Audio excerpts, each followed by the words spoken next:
I wrestled John Cena, and I went in, I think it was 2013, I went in WWE champion, and we went in MetLife Stadium.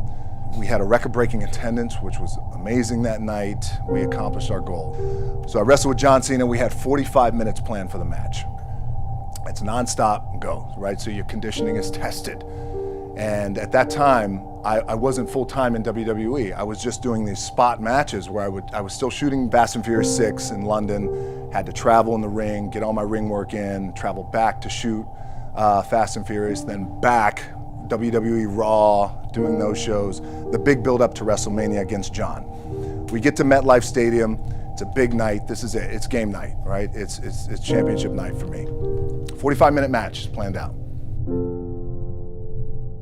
At the 15-minute mark, bang! I feel something pop, I'm like, boom, what the fuck? I'm laying there, and both of us are out. I said, oh fuck, something's going on.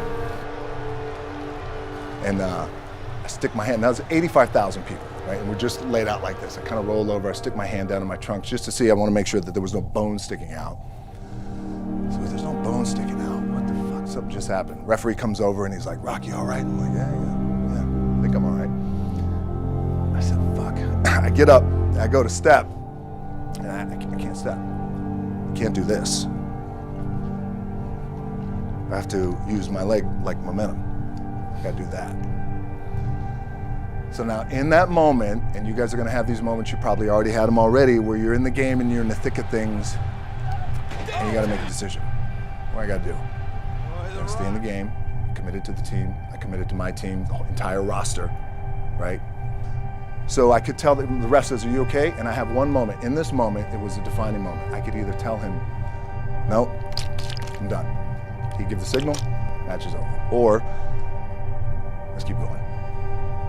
And again, this is a little takeaway for you guys. If you ever have this moment, I'm sure you have. If you haven't, it's coming. We had this decision. And I said, no, let's keep going. I said, how much time is left? He's like, 32 minutes. I'm like, fuck, okay. Rest of the whole match, couldn't move, doing everything like this. I'm getting scared because I'm thinking, man, well, what happens if I pinch something or something like, you know, I don't know, your mind starts fucking with you in the moment. There's 85,000 people, your adrenaline's rushing. Thinking, man, what happens if I'm gonna lose my leg or some shit like this, if I've just done something to my artery? Final move of the match is his big finishing move. And I remember, I'm getting up and I'm turning like this because I have to fall into him. He's gonna hit me with his big finisher.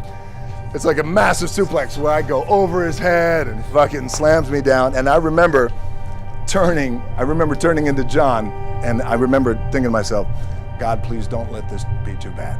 Just take care of me. Take care of me. Bang! I feel boom! Now I don't know what the fuck just happened. Now luckily the match is over. He pins me, 1, 2, 3. Comes in the back, I get to the back, I can't move. Now, getting a little nervous.